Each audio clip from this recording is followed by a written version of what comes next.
welcome you all, invited guests, colleagues, friends, to our Pinktober Breakfast meeting hosted by Cimas Health Group. Nokuchingamidza imose nemufaro rwakawandudzwa kuchirongwa chedu Pinktober Breakfast meeting chamuri kupiwa Cimas Health Group.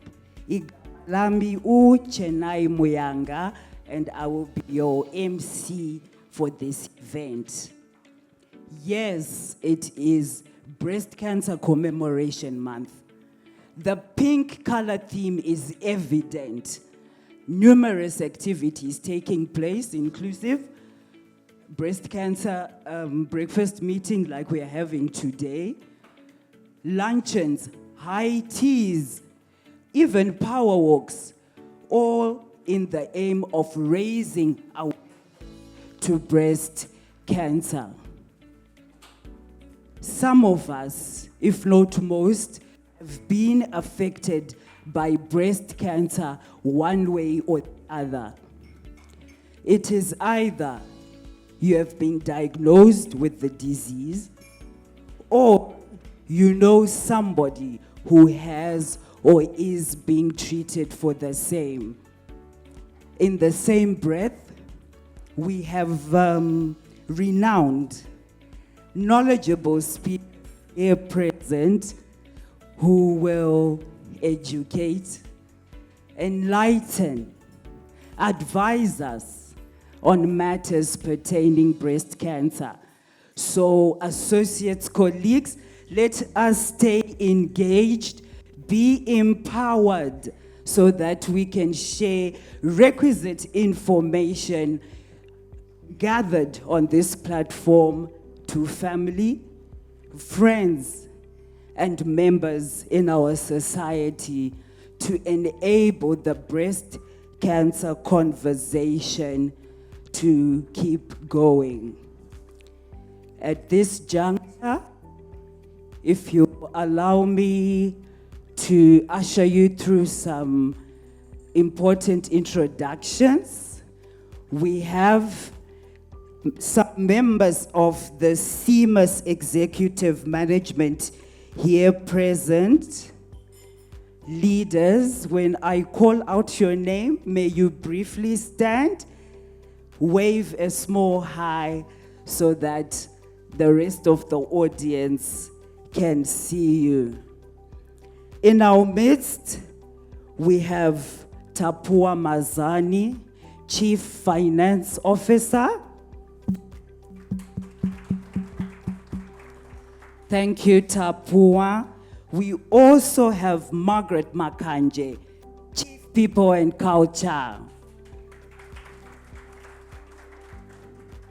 Thank you, Margaret. Also in our midst, Yvonne Sibanda, GM Medco,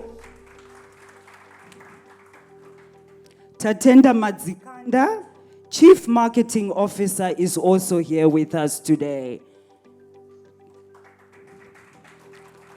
I think she may have stepped out for a bit. If you may allow me to say, leaders, we appreciate you for standing at the battlefront in breast cancer. We appreciate your efforts. Thank you so much.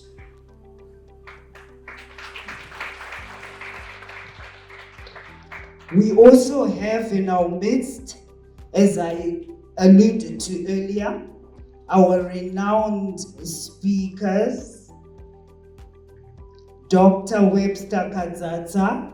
Hello, Doc.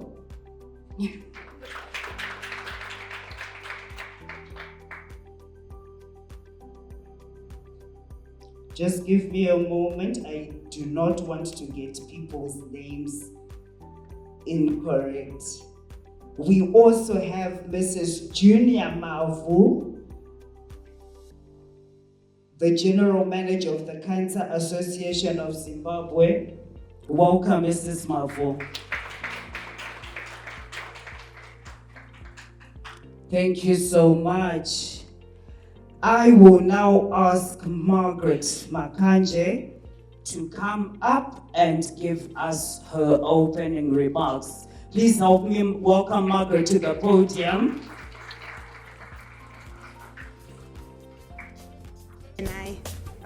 A very good morning to us all. Ladies and gentlemen, good morning. Right, it's good to hear you, cheerful to hear you, happy. I am so glad to be here today, and we are so glad to have you here today for this Pinktober Breakfast. As we run with the tagline, no one should face breast cancer alone. We are in this together. Today, as we gather to commemorate this day, as we are going to be hearing from specialists, as we are going to be hearing from survivors, it is my plea to us all to enjoy this session, to listen carefully, to implement what we are going to hear from this session. I'm not going to say a lot because I know we are all keen to get right into the meat of the session. We welcome you all. Welcome, colleagues. Welcome, ladies and gentlemen. Thank you. Thank you so much, Margaret. We do feel welcome indeed. Just some self-care rules before we proceed. Our bathrooms are that way to my left. Our ushers will show you through when you need to go that side. I will take you through some published statistics pertaining breast cancer briefly. According to the WHO, in the year 2022, there were 2.3 million women diagnosed with breast cancer and 670,000 deaths globally. Breast cancer occurs in every country of the world, in women at any age after puberty, but with increasing rates in later life. Global estimates reveal striking inequities in the breast cancer burden according to Human Development. Approximately 0.5 to 1% of breast cancers occur in men. Statistics from Zimbabwe National Cancer Registry reveal that cancer of the breast accounts 12.4% of the cases among Zimbabwean black women. In 2020, Zimbabwe had 10,339 cancer cases in females. Of these, 29.4% were cervical and 17.9% breast. Breast cancer is the second most common cancer in women in Zimbabwe. Colleagues, friends, I'm sure you've noted the statistics are alarming. It is vital that we stay engaged, be empowered.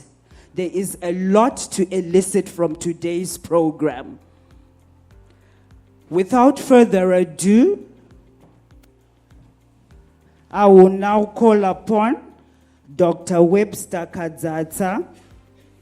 Dr. Webster Kadzata is an oncologist. Doc, just allow me to briefly give a profile. Thank you.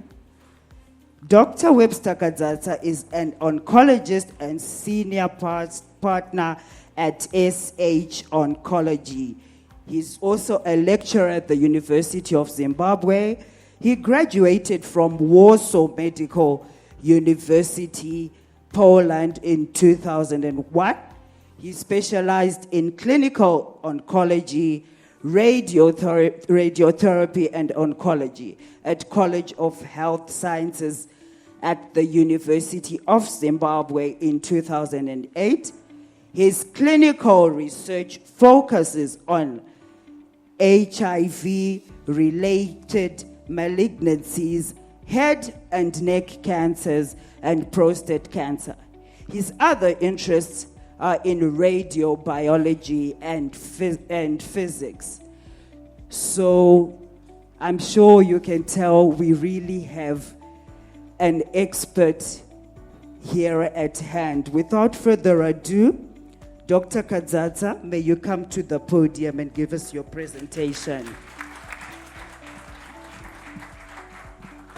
Good morning, everyone. It's nice seeing you all in pink. I'm not so sure whether if these are current themes of Aurora, but people nowadays always find fashion for things, right? And I always wonder if these things are done for fashion or they are done in earnest. Why do we even wear pink? Does it mean anything to us, or it is the order of the day? It's a pink month, and how many pink months have you guys attended? Many, right? So this has become a tradition. It's almost when we used to wear masks each time. Those were green. Those were blue, right?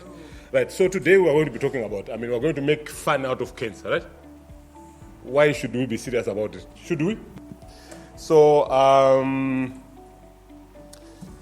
thank you, Cimas, and all of you, Cimas, for giving us the venue, and all of you to be being attentive today to listen about cancer in an unusual way. We heard the statistics about cancer, and there is sort of an assumption that cancers are on a rise. Is it true that cancers are increasing? Yes, sure. We always say cancers are increasing. That's true that cancers are increasing, and is it even good that they're increasing? It's bad, right? So it's bad that cancers are increasing. We don't want them to be increasing. But some years ago, when I was very mischievous, I wrote a paper which was saying, is the predicted increase in cancer cases in Africa by 2050 a positive or a negative news for Africa? What do you think? Is it a good or negative? It's a negative, right? Negative news about Africa. Well, but I don't know why I thought it was young and stupid, and I thought it was what? It was a good idea.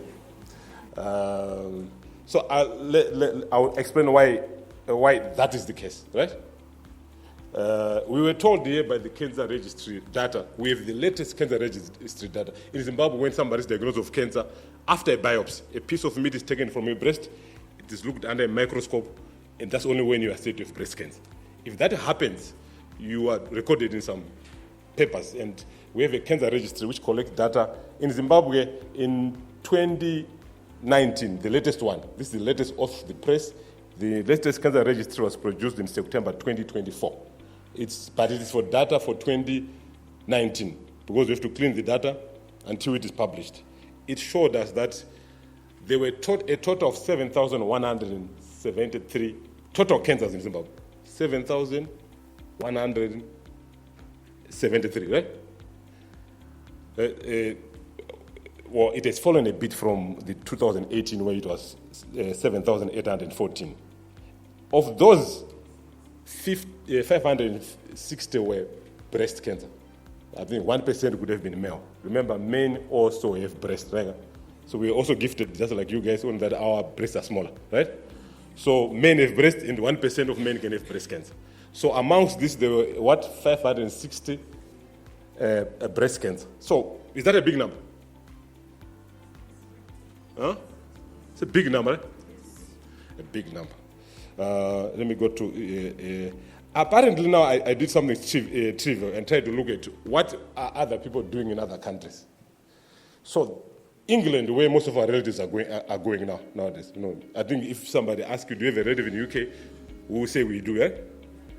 In the same year, 2019, the English population, I don't know if they count our own Zimbabweans in that population. I think they do. Because if you sleep at the house, they say you are counted. There are 60 million people in England, right? Zimbabwe at that same time, we were 15 million, right? So how many Zimbabweans? 15 million. UK, how many millions? 60 million. So if with the trivial mathematics, you can simply say England is 4 times Zimbabwe. 4 times. So with what we do here in Zimbabwe with our diagnosis, we diagnose how many cancers? 560. And how many did these English people diagnose? They diagnosed 48,387. Huh? 48,357. That means if we simply say a year is what? A year of 365 days. If we had 560 cancer cases, Zimbabwe is diagnosing how many cancers per day? 2, maybe 1.5, huh? 2 cancer cases. In the UK, they're diagnosing how many per day? Because there are 40,000, they're diagnosing 132. Right? So maybe it doesn't make sense because we're equating numbers that don't make sense because Zimbabwe is 4 times what? Smaller. So let's divide. Or we can also do it trivial. So if we were diagnosing as much as UK, we should multiply our 560 times 4. So it will be 2,400 and 2,240. But these guys are diagnosing 48,000. Vice versa, we can simply say if we divide that number, what if for any unit, for a unit population of Zimbabwe, how many patients are diagnosed in the UK? So if they're 60 million, right, if they are diagnosing in 60 million, if they are diagnosing 48,000, if we divide that by 4, they're diagnosing about 12,000 cancer cases in a unit population of Zimbabwe. So in the same population of 15 million, UK diagnosed the equivalent of 12,000. We are diagnosing how many? 560. Is our number high? What it means we are under-diagnosing women with breast cancer here. So talking about an increase in cancer cases, we might not be saying the correct thing. Probably there are many women out there who need to be diagnosed, who we are not diagnosing. So maybe if we start increasing diagnosis, we catch more women, we treat more women, we give them more survival. That's what we need to do. So probably it's actually good news that maybe by 2050 we might be probably, I mean, in that paper I concluded that the epidemic of cancer is already in Zimbabwe now, but maybe we'll better document it in 2050 when we have more pathologists, more mammographic units. I don't know how many mammographic units does Zimbabwe have, probably does Cimas even have. So we're probably under-servicing our population. We don't have enough. So to say we are actually with increase in cancer cases in Zimbabwe, it might not be the correct thing. We have many women who are living with breast cancer undiagnosed, and we need to diagnose them. So it's the role for us to advocate, the role for Cimas to advocate, and the role for everybody to make sure that women have access to diagnostic services. Women should get the mammograms. Women should have access to the what? To the biopsies that are very important, right? So this is interesting, right? So we need to do much more so that women have access to this. What is even amazing, you do not, just like when with COVID, you were only able to be diagnosed of COVID if you afforded to have a PCR, right? Same things happen if you do not have money to have a mammo and you want to be diagnosed, right? So it costs you to be diagnosed, right? So those people who had money to go to Lancet or to UBC to get their blood tested, they were getting COVID. So people would suspect that you have. But if you afford, you get diagnosed, right? Because our registry is of people who are diagnosed, who are speculated, right? So if you are on medical aid, you are likely to be able to what? To get a mammogram, you are likely to be diagnosed, right? Yeah. So I hope I didn't scare you, right? So let's and again this thing I said we're going to make a joke out of this. We want to fight cancer a lot, right? Apparently, I think most of us maybe we should continue fighting, or maybe we should live with it. Should we fight cancer or should we live with it? Fight it. I mean, I remember this other guy talking about fight. People should fight cancer, right? Did you know the guy who was saying fight? So you don't know him, right? Right, yeah. So fighting is very important. That was Trump after he was missed by a bullet. He said, fight. We need to fight cancer. The elections are coming soon in November, and Americans will be voting. When does cancer develop? Which is very important. When do you start having cancer? Cancer starts with one cell, right? When you are told to wash your hands and they're clean like this, you think people are joking. There are plenty of bacteria on my hands. That's why people always give you a dish, because you can't see a few cells, right? You can't see them. It's only when you put on a microscope. A microscope magnify these bacteria to the power 40 times. Then you start seeing it, right? So with your naked eye, you can't see. So with the naked eye, one cancer cell can't be seen, right? So it takes 1 centimeter of cancer is equivalent to 1 billion cancer cells, right? 1 cell. So by the time you are diagnosed, mammogram can peak when you're probably a couple of millions, maybe 100 millions. So sometimes so let's agree, all of us here, as much as we want to fight it, we might actually be living with it. By the time somebody's diagnosed, they might have actually been staying with this thing with them for 5-10 years. So there's a time from when something appears to when time is seen. So we're able to see things when they're a certain size, right? When they grow to be. So if somebody drops out there a seed of sorghum, and I ask you to go and find it, none of you bring it. Oh, some few lucky ones would. But if you wait long enough, everybody can see it from here. There it is. It is germinated. Right? So cancer starts as one. It grows to be a significant size, so it will be seen. So most people live with cancer. Some people then unfortunately get diagnosed with it. Some people actually die without knowing that they had it, because it didn't grow to be seen. Right? So all of us somehow are living with some form of cancer. It might be seen, it may not be seen. But the idea is, again, what is very important for us to understand, illness is when something causes you symptoms, right? So if you have a small cell in you which is not causing anything, you don't have an illness, right? Because by definition, a disease is is made of two words. This is when something is not causing you, it is causing pain, bleeding. That's when it's a disease. So if you have a couple of thousand cells, nobody know about them. You're a happy woman, you're enjoying your life, right? But the problem comes when you hear about it. You might then psychologically think, no, I have something. You might actually know to go to the kitchen part. But meanwhile, you're not causing you any problem, because it might be now not it is psychological and not physical, right? So a human being is composed of their physical being and their soul. Sometimes you can have a troubled soul, worried about something that was picked on a mammogram, and you're just not enjoying your life, right? So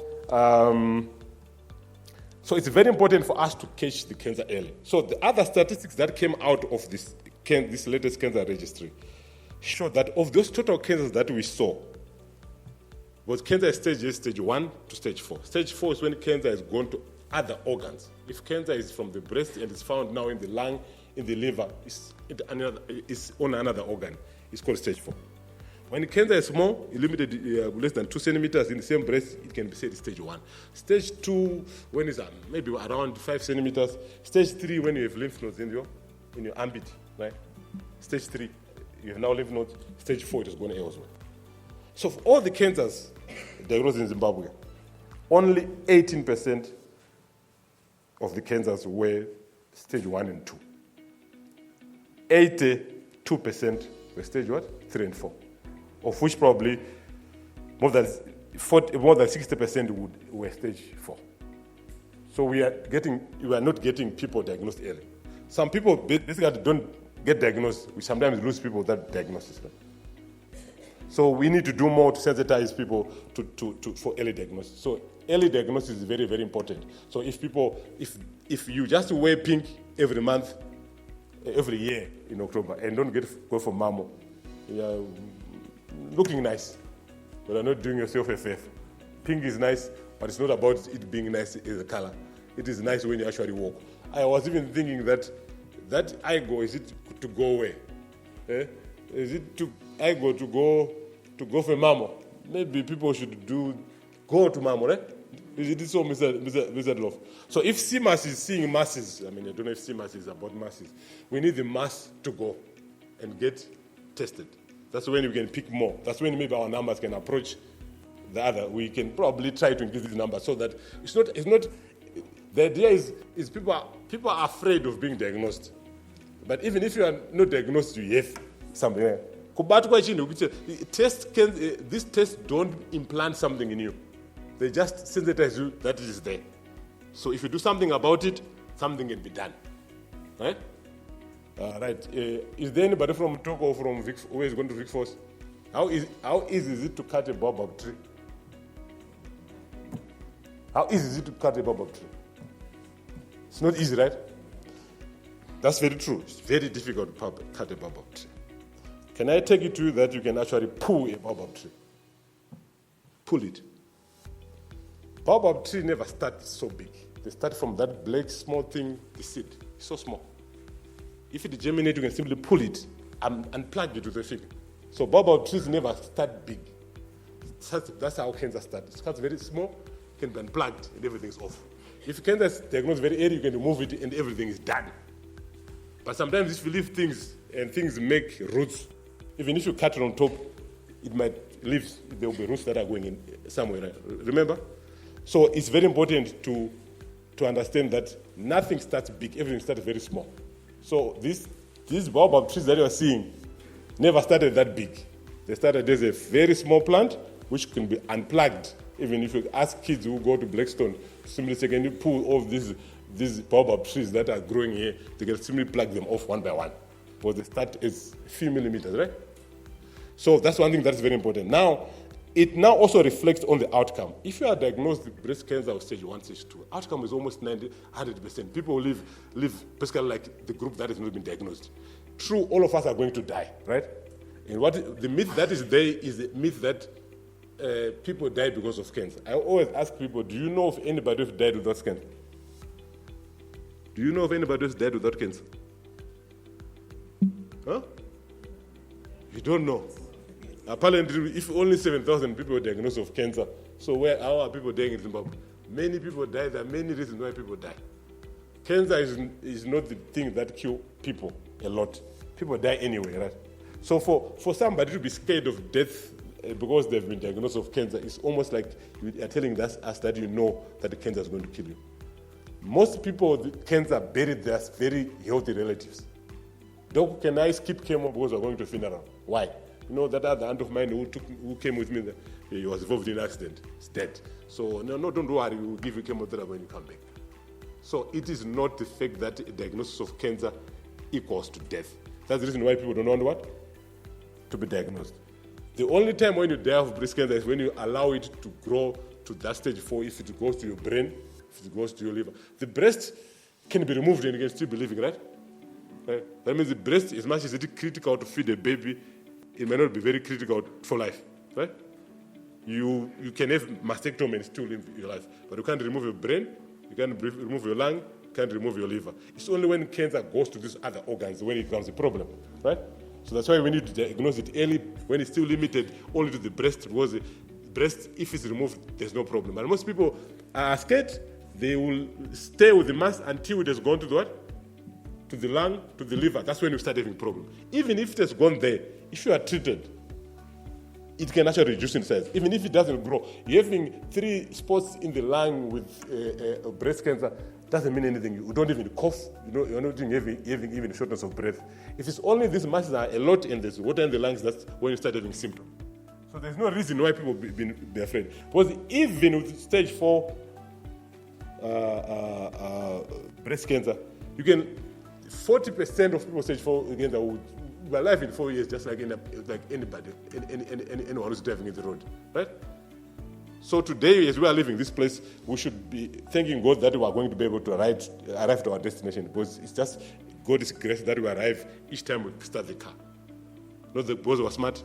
So the fact that if breast cancer doesn't stop these combi drivers from hitting you, right? The fact that probably you are CEO of Cimas, you can also be involved in an accident, right?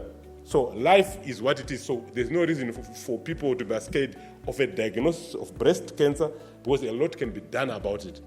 And most people will live with it. That's why sometimes, yes, we might want to fight it, but by the time you are diagnosed, you have lived in harmony with this cancer for a long time. So let's just get it out, and somehow we live with cancer. So people, as much as there are people who then are survivors of a diagnosed cancer, some people actually are just surviving with it without any problem as well, right? So let's agree that cancer is a phenomenon. You can get it. A lot can be done, but the issue is we should what? Try and get diagnosis very early, right? What else can I tell you that is? So there are things that you can control about breast cancer. So we know what are called risk factors. We don't really know what causes breast cancer we know things that are called risk factors, things that are known to increase the chance of having breast cancer. It's almost like, do we know the reason why people have accidents? We know things that increase the risk of accidents. If you are driving very fast, if you are drunk and stuff, you might be involved in an accident. But we know people who can arrive home after drinking a lot and they cannot leave their car. I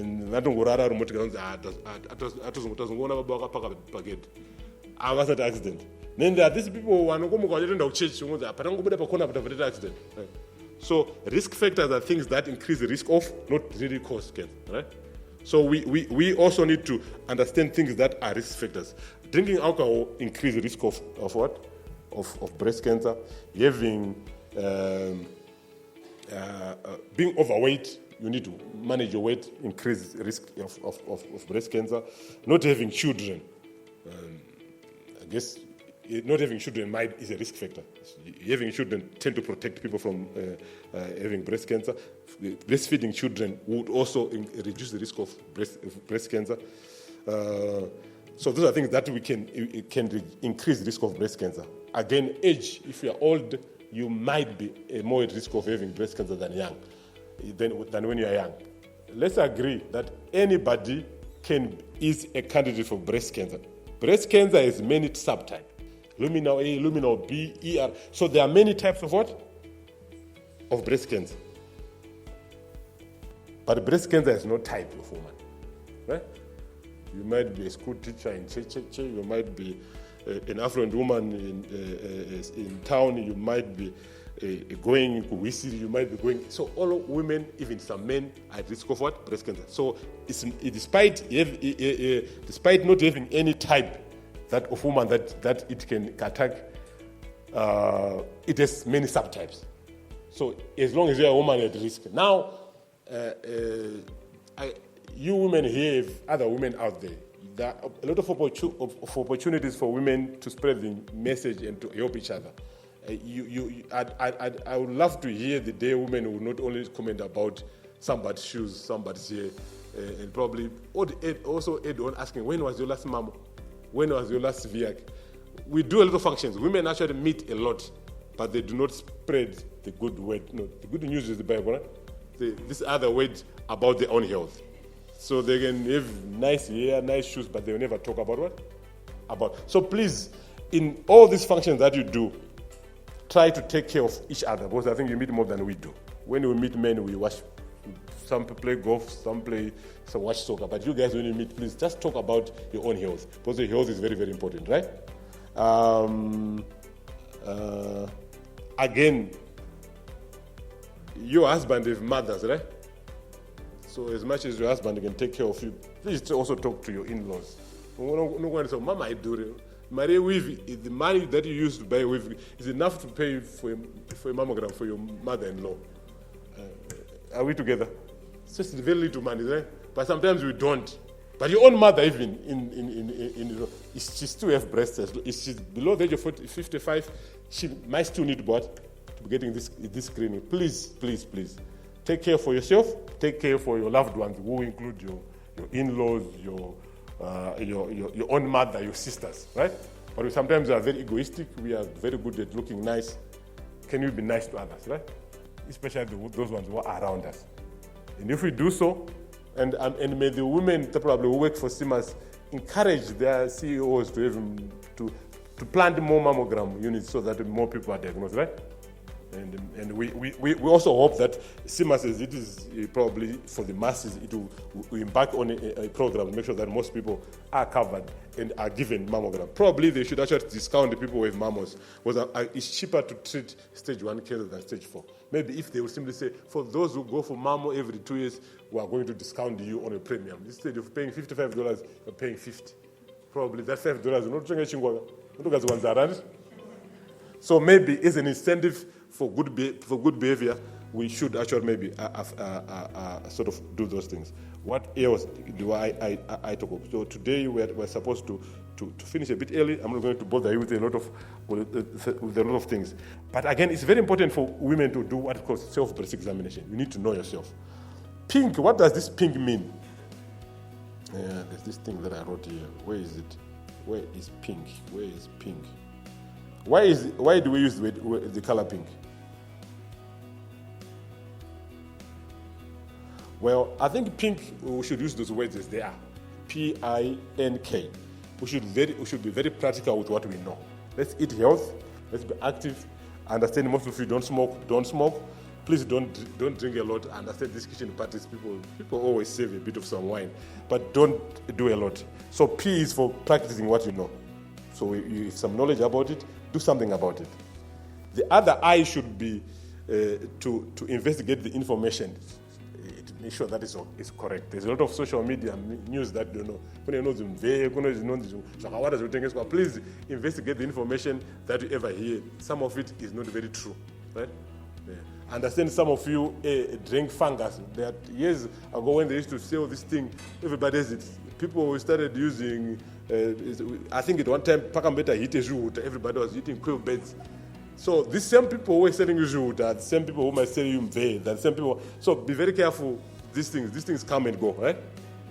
The N should be know your normal breast. N for knowledge. So you know your normal breast. If anything is happening new in your breast, something might be going on wrong, right? And the last K for the pink is knowledge. Knowledge is power. Yeah. If you know, you can do something about it. I'm not sure, do any of you guys listen to Shona song? There's a guy called Ozia who said, Guy. This guy decided that things were getting very expensive. So he and his wife said, what we should do is we should build a house in a mountain so that if they want to increase prices, they have to come with a helicopter. That was Ozia. So it was, but there's another Ozia who talk about knowledge. That was knowledge. I don't know if you can't really raise the price for somebody who stays up the mountain, right? If you want to do an helicopter. So, but there's another Ozia in the Bible who's called Ozia. It's not Ozia Chipanga. It's Ozia. I don't know if it's the same. The people in the Bible don't have the same names, right? Maybe it is. So there's Ozia 4 of knowledge. There are things about knowledge that he spoke about. That my people are destroyed for lack of knowledge, and because you reject knowledge, I also reject you as my priest. And because you ignore the law of God, I will also ignore your children. There are 3 critical words here about knowledge. Either there's a lack of it, you don't know it, you're not informed. Lack of it. But there's partly the issue of rejecting it. And the times when people actually ignore it. Right? So may you not be those ones who lack it, may you not reject it, and may you not ignore it. Thank you.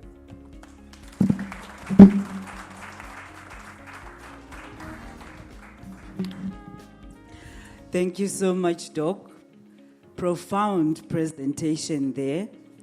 Madzimai hanzi pane kunotenga maweave ema $300 aya endesayana mama kuno kuma mammogram anditi. Let's have those conversations at our parties instead of looking at what items to shop, etc. Self-examination is key. Continuous self-examination is pertinent to assist with self-examination is pertinent to assist with healing. I mean, healing is faster and you get positive. You are healed. Sorry about that. I'll just skip that part. Thanks again, Doc.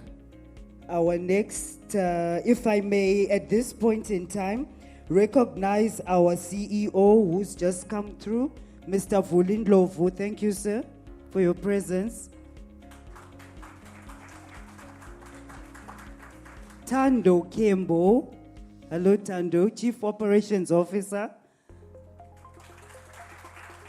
Tatenda Madzikanda, we had called you earlier. I think you were out. Welcome, Tatenda, Chief Marketing Officer. Thank you so much. We will now pave way for our next speaker, Mrs. Junior Mavu, a brief. She is the General Manager of the Cancer Association of Zimbabwe. She is a go-getter and people-oriented, which is demonstrated by her history of working in the healthcare industry and NGOs. She is very knowledgeable in the implementation of cancer, screening outreach programs, workplace wellness programs, stress management, comprehensive cancer prevention programs, management, and strategic planning. Guests, please help me welcome to the podium Mrs. Mavu. It's over to you.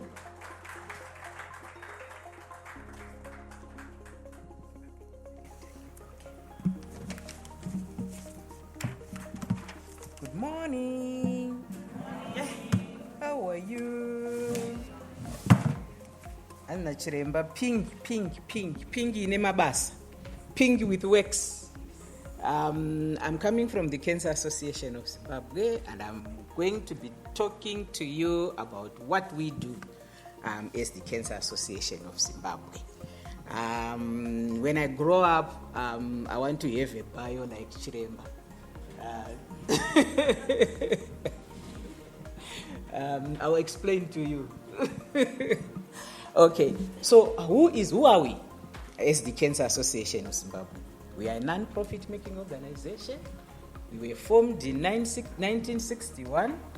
It was formed by a group of cancer survivors who came together because back then there were no formal structures to go after a cancer diagnosis. So their aim was to support each other physically, psychologically, spiritually after a cancer diagnosis. We have a board of directors. We are a partner to the Ministry of Health in the fight against cancer. We are funded by donations from the public and well-wishers. We are audited annually by PKF auditors. Our vision is universal access to cancer prevention and comprehensive cancer management services. And our mission is committed to cancer prevention so that those late diagnoses and improving the quality of life for cancer patients, their families, and communities through a timeless, sustainable, cost-effective, and evidence-based approach. What is our functions? We do a lot of breast cancer awareness, or a lot of cancer awareness in workplaces, in communities, in churches, in schools, in organizations. We do a lot of cancer awareness programs. In the month of October, where we are focusing on the pink color, we do a lot of breast examinations, breast education to communities. We like in the month of October, we're running a promotion where we're saying, bring your breasts and we can examine them for $1. Before we examine them, we teach you on what to look for. Why are we doing the examination? Why are we doing the screening? And in the event that there's something that you find in your breast, where do you go and how can you be assisted? We also support those that have their breast removed. We've got prosthesis or fake breasts that you can then wear once your breast is removed. We do a lot of cancer advocacy. We do a lot of counseling that I will explain more. We do a lot of cancer awareness information in terms of pamphlets, social media information. We do a lot of cancer screening. The cancers that we screen are cervix, breast, and prostate. According to the statistics from the cancer registry, those are the most 3 common cancers among adults. So those are the ones that we screen. So when it comes to counseling, our clinic is a walk-in clinic. You don't have to book unless you are coming for a cervical cancer screening. That's the only screening that you need to book. But the rest of the services that we offer are free. You just walk in. We are open Monday to Friday, 8 to 4 p.m. Counseling, when we do counseling, there are many types of counseling, but one of them is face-to-face. What's good about face-to-face is when somebody comes in, you look at them, the way they are walking, their facial expressions, non-body language, the way they sit on the chair. that whole information will be able to tailor make the type of counseling that you are going to be doing to this individual. And this information as well, you can then compare it with the other sessions that you are going to see the same patient. So is it different? Is it better? Is it getting worse? If it's getting worse, how else can we support this patient? So in terms of counseling, we do individuals, we do family counseling, and we do caregivers who are sometimes forgotten. They get burnt out because they're looking after their loved one, and we forget them. So we also offer counseling services for them.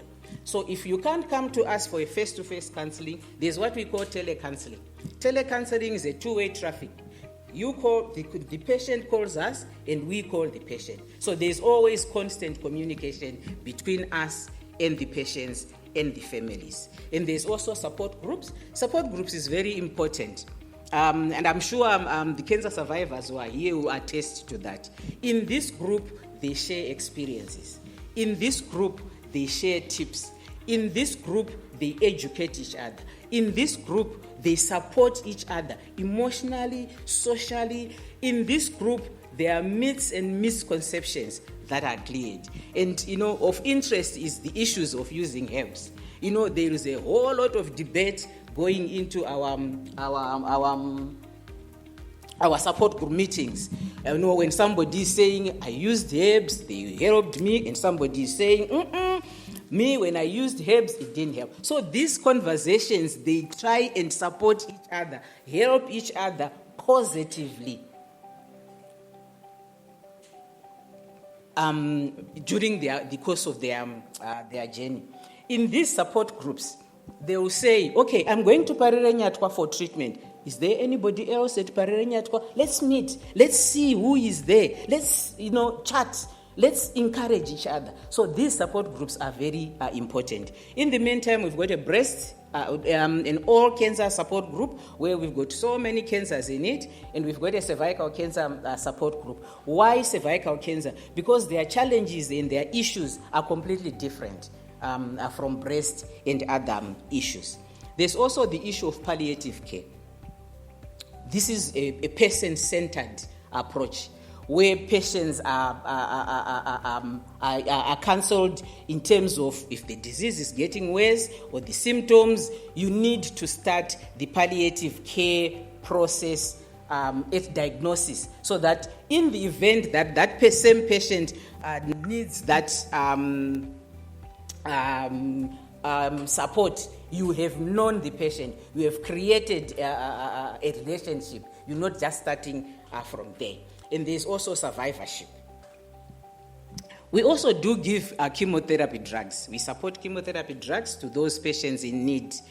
And when we support chemotherapy drugs, we support patients from the first session to the last session. So if the patient is prescribed 12 sessions for chemotherapy, we take them through those 12 sessions. And in between, we've got other patients who are affording to pay chemotherapy drugs, but they will come in once in a while to say, hey, I'm on my 5th cycle, I've run out of money, I can't even afford to buy my chemo session for this time. Can you please help me? We also bail out those patients. And last year, in 2023, we helped 450 cancer patients with chemotherapy drugs, which was a 15.3% from the previous year in 2022.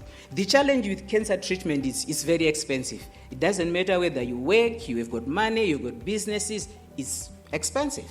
And most people can't afford. And as Cancer Association, these 450 patients that we supported, it's a drop in the ocean. There's lots and lots of cancer patients who needs that support, but we're not able to give it to everyone. And then survivorship. I'm happy survivorship was not spoken about in a long time, but I'm happy the Ministry of Health, in our new strategy, there's a section of survivorship, which for us is very exciting. So who is a cancer survivor? I'm putting somebody on the spot, but I'm not going to tell you who she was. So when I came in today, we spoke briefly, and she said, oh, I came to your office because I wanted this thing. So I said, oh, are you a cancer survivor? So she says, I don't think I'll call myself that because, so I said, why?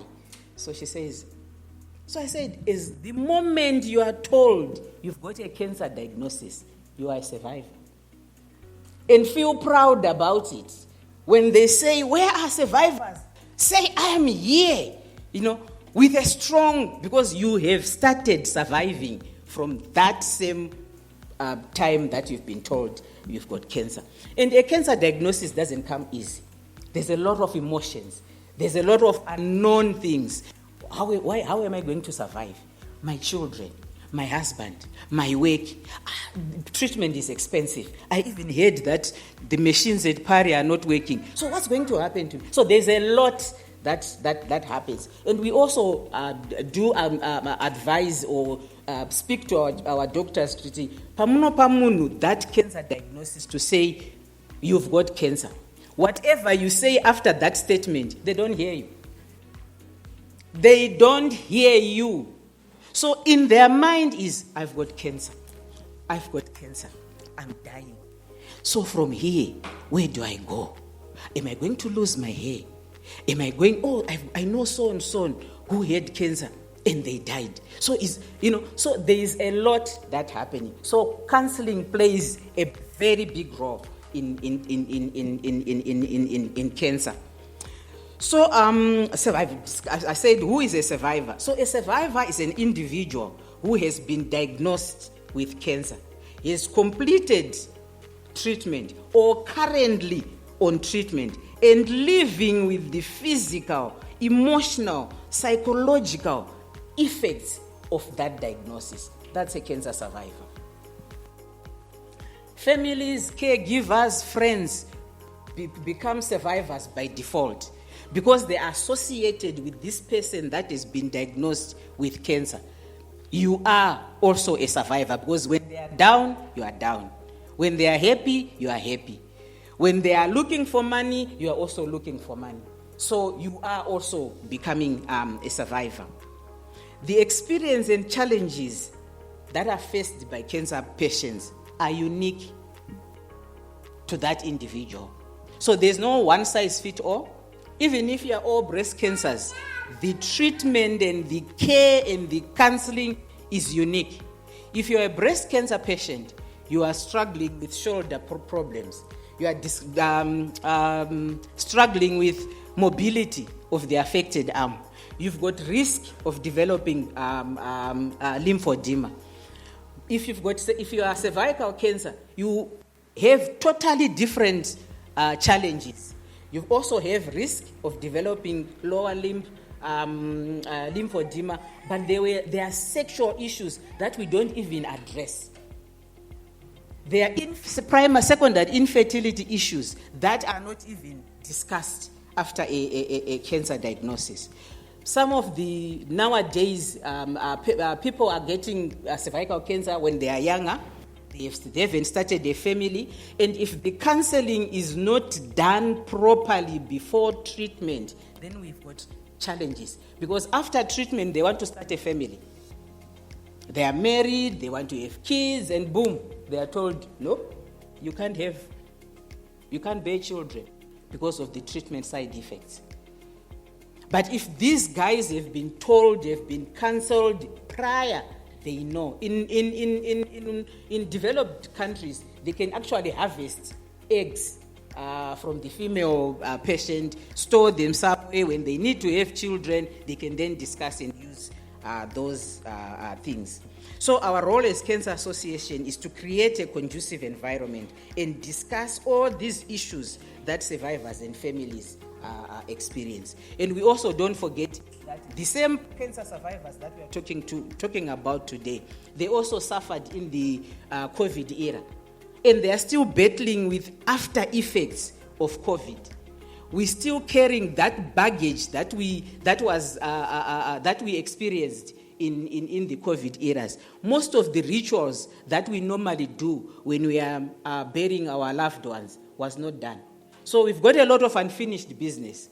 We've got lots of unclosure, things that we didn't tie ends. You know, as a culture, when a loved one dies, and they are properly, dressed. But when they come home, the family will take a small bowl, a warm water, a face cloth, and go and say, never mind nyaradzo and doves did whatever they did. But because of COVID, all those things were not done. But those things would help us in our bereavement process. It would help us to seal that chapter. So we're still hanging on to those things, and they're affecting us in our life today.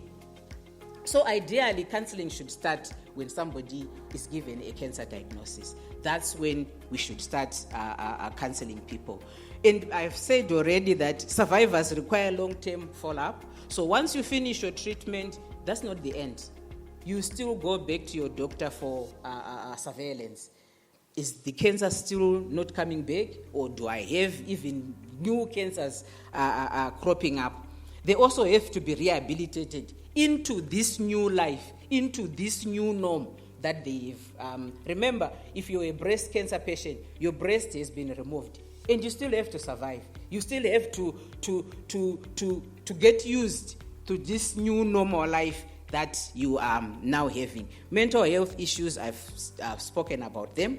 Self-monitoring for signs and symptoms of new cancers. And that fear will still be in you to say, is this cancer real gone, or it will come up one day? So all those fears needs to be addressed. Wellness program, the diet, the exercising, the good support system that we need. You know, I was just thinking, when my husband is sick, even the mice and the cockroaches of the house will know that the father is sick.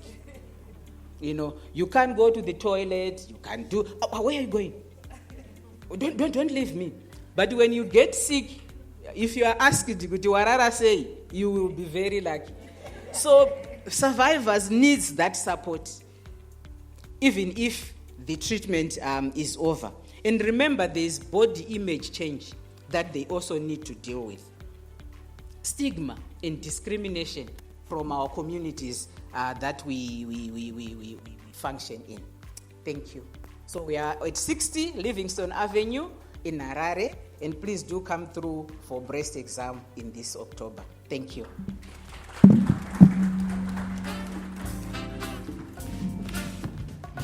Thank you, Mrs. Mavu. Thank you for highlighting the role played by Cancer Association of Zimbabwe. We will now ask if anybody has any questions. Please feel free. The floor is open for questions. Any questions for Dr. Kadzatsa or Mrs. Mavu? Please feel free. You can ask questions. Any questions? Yes, Margaret? You mentioned the issue of herbs. I want to understand further, right? My village is in Chiwesheng. There's a man that's renowned there for treating cancer, but they say the cardinal rule is you should never start chemo, because when you then use herbs, after starting chemo, they will not work. I mean, the chemo will not work, and so forth and so forth. So what exactly is the position? Are they good herbs and bad herbs, or you can actually combine herbs and the modern treatment for breast cancer? The issue of herbs is, I don't know, I can't say I'm an expert for herbs. And it's, I think as human beings, we Africans, with our own beliefs, we believe in them. Now, it is very important for us to understand that, like I said, there are many subtypes of cancers, and there are many cancers. There's no one cancer. Colon cancer is not the same as breast cancer, it's not the same as ovarian cancer. These things are different. What sometimes is that half of the time these people use the same herbs for everything.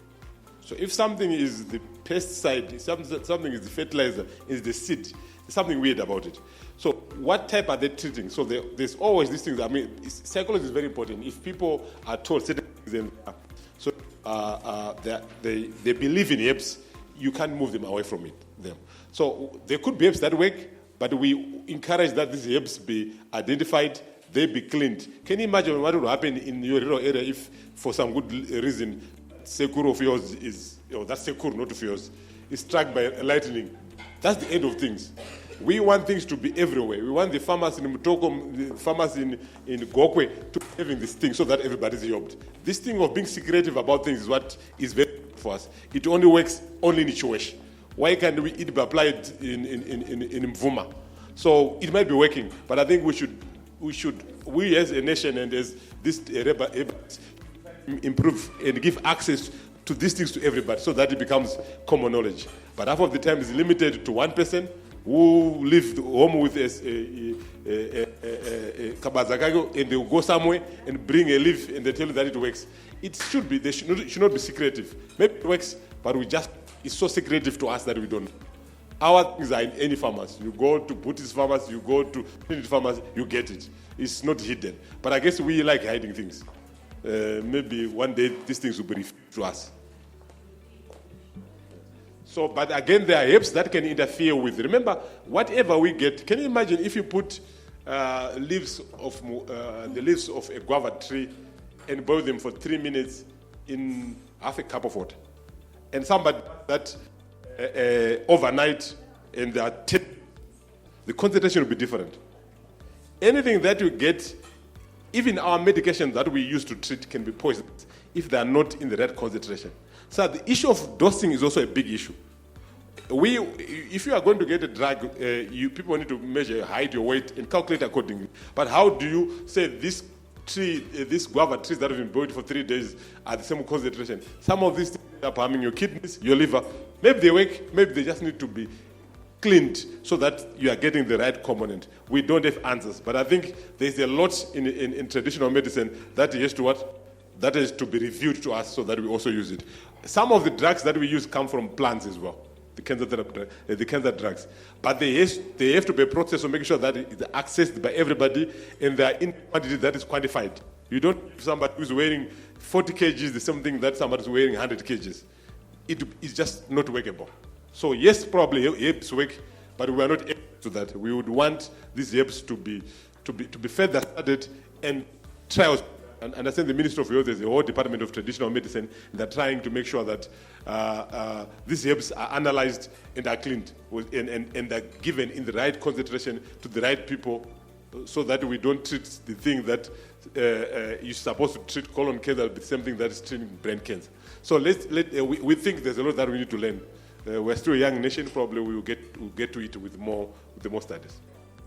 Next, we have Teresa Grimmel, a cancer survivor.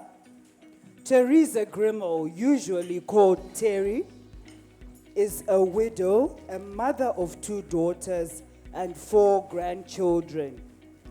She is a registered insolvency practitioner and deceased estates administrator. For hobbies, she has been an active member of the Reps Theatre for over 40 years and has acted in and directed many productions. She is an avid reader and cannot consider life without a book. Teresa, it's over to you. We were told today that there were 2.3 million cancer cases worldwide this year, 563 of them breast cancer in Zimbabwe. So, if you're like me, you think, well, that's the other guy. It's not me. It's not going to happen to me. But it did. And fortunately, I'm not frightened of the scary, scary word called cancer. We say the big C. Have you got it? Have you had treatment for it? Oh, shame. Have you had... Cancer is cancer. Call it its name. And I was very fortunate, or maybe brave enough, or maybe educated enough, or whatever the thing was. I found a lump. I felt the lump. I waited 2 days, felt it again in the shower, and tootled up to my doctor. It took them 4 weeks to work out, between scans and biopsies and things, that I actually did have the big C, cancer. Again, I was entirely fortunate that I was told on Friday by my general practitioner that I had cancer in my breast. The following Friday at 10:30 in the morning, I no longer had that breast. It was gone. It was a stage 2 only because it was so big. So my little sorghum seed sat there and grew hugely without me even noticing it. Now, how many other people are that way? I am fortunate that I've only had to take oral chemotherapy. I'm 2.5 years down the track. One of the things the therapy does is it depresses all your hormones. So all my female hormones are severely depressed. So what I had was a mini menopause all over again. And those of you who've had the first one, let me tell you, the second one is just about as bad. But I go every 6 months and I'm checked all the way through. So far I'm fine. There is no signs of anything. But there is nothing in this world that can compare with the fright you feel or the dread you feel when you are sitting in the waiting room at your oncologist's to find out whether your blood tests show that there's anything there, or whether the CT scan shows anything. And I have a very nice oncologist who's worked this out. So as I walk through the door, she says, "You're fine, you're fine. Then we can talk about other things." So ladies, my daughters have both gone and been tested, because when we investigated, we found that not only my grandmother, but my mother had also, both of them died of cancer. So my daughters are at risk. And they have been treated as such, and they have gone and been tested for it. They, in their turn, have grandchildren, have their own children, 3 of whom are girls, who will in their turn be tested. So it's not just you. If you've got it, ask your mother to go and be tested. If you like your mother-in-law, ask her too. That's up to you. But as I say, don't be frightened of it. Don't be frightened of the word. Talk to people about it. But our good doctor here was talking to and saying, ladies, you need to discuss your breasts with other ladies. I would say the same thing for men. In November, when it's the month for men's cancer, guys, when you're sitting around, discuss your bits. I'd like to hear that conversation. So here it is. Do the testing. Don't be frightened. Pay attention. It's not going to go away on its own. It needs to be treated properly, and the means are there. So that's what I have to say. Thank you. Our next cancer survivor speaker today is Charity Parawira. Born in a family of 10 and married to Wilson Parawira, has 4 children, has 1 grandchild, and expecting another one soon. Her hobbies entail gardening, reading, traveling, and seeing places. Charity, can we hear from you? Thank you. Good morning, ladies and gentlemen. I am greatly honored to be standing in front of you, sharing my journey during the cancer treatment. And I'm happy because I've been told that I'm a survivor. All along, we've been saying you have cancer in remission. So I'm proud to be a survivor. Thank you so much, Cimas, for this opportunity. I felt a lump in my right breast in 2019, August 2019. The following morning, I went to the hospital and the doctor referred me to have a mammogram done on me. The mammogram said there's nothing. And I was so happy. But always I was just feeling the lump. Each and every day I would palpate, and it was so irritating. Then I went to our GP, and I said, I have a lump in my breast, I don't want it. And he said, no, you are coming from another op, you must not go into the theater again. Okay, can you go for a mammogram? But I've done this mammogram already, and they said it's nothing. So the moment I felt the lump, I started expressing my nipple.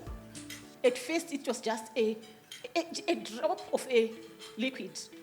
Just one, a small drop. Later, it was blood, just a small drop, and then it was pus. I said, there's something. There's a discharge coming from my nipple.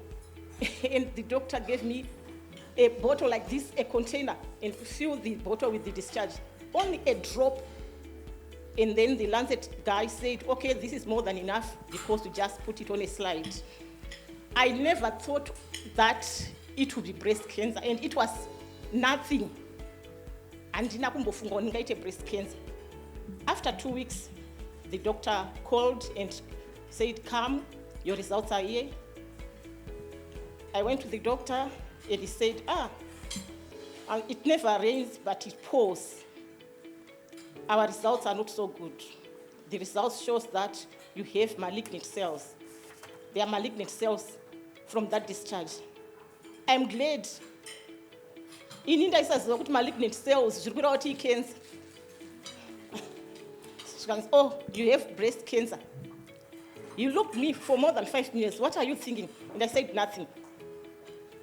I didn't think of anything, and I wasn't scared. Anyway, that's what is there. I went home and slept. After about 2 hours, that's when I called my sister, and I told her. I wasn't afraid. She cried. She wanted me to cry. She cried and cried, and at the end, I ended up crying. And she said, that's what I wanted you to do, and let this be your last tear on this cancer thing. We are going to move this journey together. You put one foot in front, and I put the other foot.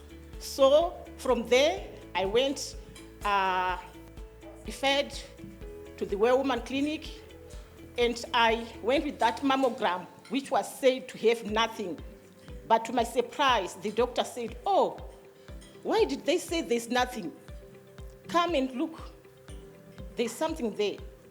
Then from there, investigations were done, biopsy was done, and the lump was big. It was 6 centimeters. So from the 6th of October, I started my journey on the treatment on the 5th of October. I had 10 sessions of chemotherapy, which was after every 2 weeks. I said, God, we are together in this. I never told anyone at my workplace. I would do chemotherapy on Thursday or Friday. Monday I'll be at work. I never told anyone. After the 10th session, COVID came. To me, it was a blessing somehow, because I completed my treatment during the COVID era. I completed my treatment during the COVID era. So I had no one to ask for permission to be away from duty. I had my mastectomy in May. Then after that, the radiotherapy machine at Pararanyatwa was not working. So I had to wait. The Blawayo one was the one which was working. When I was about to go to Blawayo, that one at Blawayo was no longer working. So we waited, and through God's grace, the radiotherapy machine at Pararanyatwa was repaired, and I did my radiotherapy in October 20, from September to October 2020. This journey with cancer is not an easy one. This journey with cancer, it requires a very good support system, because on your own, you cannot. Apana chauneita wega.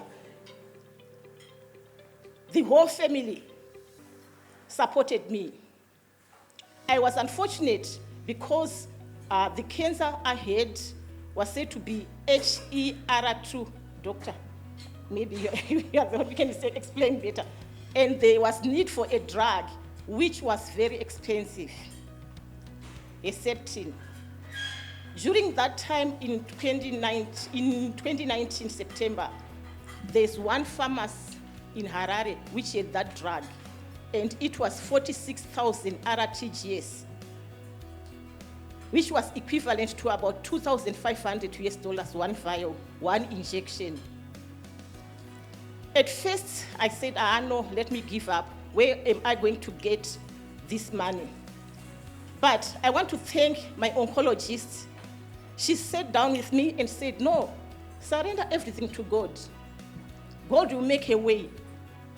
And true, God made a way. We acquired the drug from South Africa, where it was about 500 US a vial, an injection. And I would like to thank my family, mostly my husband. He supported me. The doctor used to say, Mr. Parawira, it seems as if you are the one who is now ill. He supported me. Each time I went for chemotherapy, we were sitting side by side for the 10 sessions. Then from there, everywhere we were together. Our kids were not home. I wanted to look for a helper, and he said, no, we are going to do it together. Then my siblings, on that year 17, we were born in a family of 10, now we are 9 surviving. Each one bought his or her injection vial.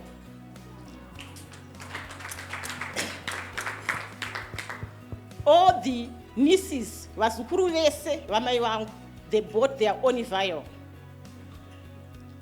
Then, this Herceptin, they say it's a cold chain drug. To a certain temperature.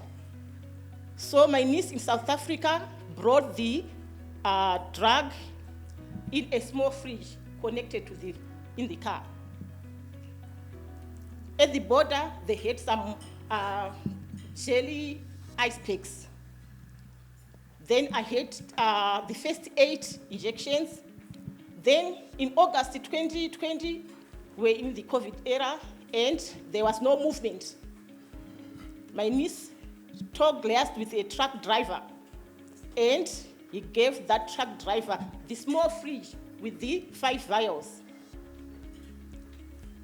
After the 5 vials, they needed some more, 5 more. I was supposed to have 18 vials. And the vials were brought again by the truck driver. Ndokunonzikuita kwa Mwari. Ndakaona ukuru wa Mwari na nasi ndiri kuona. Yes, cancer treatment has its own challenges. For example, my right arm has been affected. I want to thank CAS, Ms. Mavu, for the sleeve. I got the sleeve from CAS because at times the nature of my job, the moment I raise my hand, it swells. But managers at workplaces, please have mercy to people with cancer. Because some people, they could tell out you have cancer. We know that when you have chemo, all sorts of things. But up to now, my boss doesn't believe that I had cancer. Up to now. My doctor wrote several letters saying, can you please help? Can you please help? And he's always saying, if you are not feeling well, apply for a leave. I'm not supposed to go on leave. I don't even want to go for leave. I want to socialize with others at work. But I think there's need for bosses or those, whoever they are, kuti vambobatsirwewo kuti vazive kuti there are people vanenge vaine challenges and they have to accept they have challenges. I want to thank everyone who had a hand in my treatment, and most importantly, I want to thank God for me to be here, for me to be what I am. Thank you.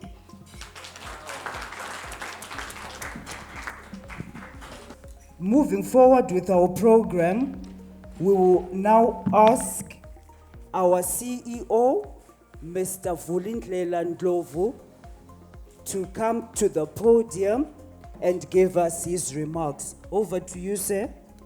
I think it's been a very educative morning for all of us. And I came in just as these talks were starting, and I can say I benefited from all of them. I'll talk a little bit more about it. But before I do so, I want to do something. So ZBC runs dramas, right? And there's a drama that we used to have in the early days, in the 80s or 90s. So only people who are over 50 will probably remember it. Where there was a character called Sixpence. Can I see by hand, those that remember it? Sixpence. Wow, Sixpence. Wow, I'm glad there are people that remember that drama. Because today we have a celebrity in the house who used to act in Sixpence. And she was the first cancer survivor, Terry Grimmel. Does that make sense now? Yes, so if you remember that drama, we have to honor people like this, you know, because they kept us entertained in those days. And I think it was also an important drama because it was the early years of independence when racial integration was important, you know? And that was a multiracial drama that they acted on. So I worked with Terry a couple of years ago, and the first thing I said was Sixpence. With that, I will need to manage your time and say a few things. So I was listening to Dr. Katsasa, and one of the things he said first was that to have access to screening, to have access to treatment, it's much better when you have got medical aid at your side, which is a financial cover. And it is worrying for me because as a country, the coverage is not enough. While we have members at Cimas, as a country, we're covering less than 10% of the population, you know? So for those of you who have been exposed to medical aid, I think it's at times like this that we see where it works. It may not cover all the costs, you know, but it certainly goes a long way in terms of, let's say when the incident happens, in terms of helping you address those costs. But more importantly, through Cimas Care, through ICO, we need to step up on screening. And it happens, the environment that's ideal, where it's more possible, where we encourage each other, is where people are covered through medical aid. So it is important that we actually become advocates for coverage, you know, advocates for that people should have medical aid, you know. In this country, particularly we black people, we seem to want to, I know it's necessity, I know it's affordability. We seem to think that once I've got funeral cover, it's okay. No, it has to be medical cover. Because one of the things that's happening, as the doctor was saying, and as you know, with the screening, people are living longer, you know? The treatments are improving every day, you know? It is possible to survive cancer, you know? Very possible, particularly with the right treatment, with the early treatment, and so on and so forth. So let us get people covered as much as possible. Of course, I would prefer them to be covered at Cimas, but for me, as long as they are covered. Yeah, I think that's the first point, because when the doctor was talking about it, I said, you know, this is about coverage, you know? Can as many people be covered as possible? We all know it. We all sometimes see the begging bowl going in our families, you know? When a relative in the rural areas now needs treatment, and they are told they are in the queue, the machine is broken down or whatever, the drugs are not available, and we're all contributing $100 or whatever it is each. I think it is painful because half the time we don't even afford to raise the money that could be raised now. The other thing we have to understand about medical aid as well is that it's for these big things when they happen, you know? We come across a lot of situations particularly with younger people, saying, oh, my glasses were not covered. This must cover my glasses. Glasses are important, but this is more important, you know? And we need to preserve our benefits for these kind of things. Well, as Cimas, what are we doing? We are all about prevention. We want our members to live longer, healthier lives, you know, happier lives as well. Therefore, screening is going to be important, and it is important. The doctor actually mentioned something very interesting, that maybe we should incentivize people for screening. I think we're going to do that. You know, we need to incentivize people for screening. You know, I'm just thinking aloud. My management will cut my head. You know, maybe if you have been following the screening protocols, your benefits should be 25% more or whatever. You know, something like that. The other issue that, so prevention is huge, is about screening. But we also are putting efforts in treatment, giving you access to treatment when the incidents happen. Access to treatment by having the adequate benefits, by also accessing treatment at the right place, as Dr. Maria also spoke to about it. So when it happens, we're all about walking the journey with you, you know, so that you get access at the treatment place. So as Cimas, we've pursued a strategy of investing right across the healthcare value chain, pharmacies, laboratories, and so on and so forth. I can guarantee the services in those, you know. Therefore, as much as possible, try and access your service there first, you know, because there I can guarantee that the shortfalls won't be there, they'll probably be minimal, and that goes for even chemotherapy. I heard Mrs. Parawira talking about how they brought in chemotherapy drugs and so on and so forth. In the last decade or so, particularly in the last 5 years, we've made it our mission to make sure that we assist you in getting those chemotherapy drugs. So let's work together when that happens, so that we know where the need is. Sometimes it's new drugs, sometimes they need to be brought by innovative ways. We'll try our best on that. The same goes for tests, the pathology tests. We've got med labs. There are pathologists there who are qualified to do that. And if you work there, if you go there, we can guarantee that you'll stretch your benefits. So I really think we should think about that seriously, because we've invested in these things. So look, I can talk all afternoon, as you can see, but for me, I really appreciate you today.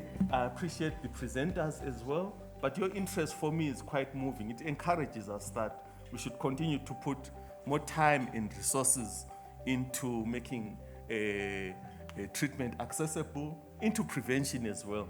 I thank you. I promise, okay, I was just checking that it's working. I promise it is not usual protocol to speak after your boss. So, with respect to him, I will give the closing remarks. Please just bear with me, because part of it he's already spoken to, but I did work very hard on this speech, so I will repeat for emphasis. Okay, so in 2016, I lost my aunt. She was my guardian, so she was like a mother to me. I lost her to cervical cancer. 2012 is when she was diagnosed. And the weird thing with her diagnosis is about 6 months before, she had actually gone for a pap smear and it was negative. And the time that she was then diagnosed, because she was experiencing excessive bleeding, I think she was then told it had actually advanced. So while we talk about actually getting screened, I think the technology which is available for the screening so that we have accurate results is also very important. Vuli already talked about the lab side of things, and how we guarantee quality from the blood tests point of view. But I also want to talk about other things that Cimas is looking to do in the near future and is working on now to improve the diagnosis. as the doctor said, if you're diagnosed early and diagnosed accurately, your treatment has a better chance of success. So in the next 6 months, and I say that very generously because I'm expecting it in the next 2 months, but in the next 6 months, we expect to have operationalized a mammogram at our new facility in Van Pra. Okay? We are busy operationalizing our genomic sequencer. It went online about a month or 2 ago with wellness genomic testing and pharmacogenetic testing.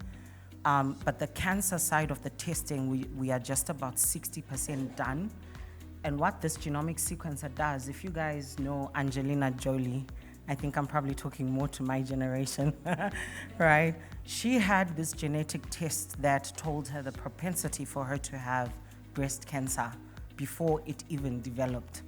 And she got the mastectomy before it developed. So this is the technology that we're wanting to introduce into our country, right?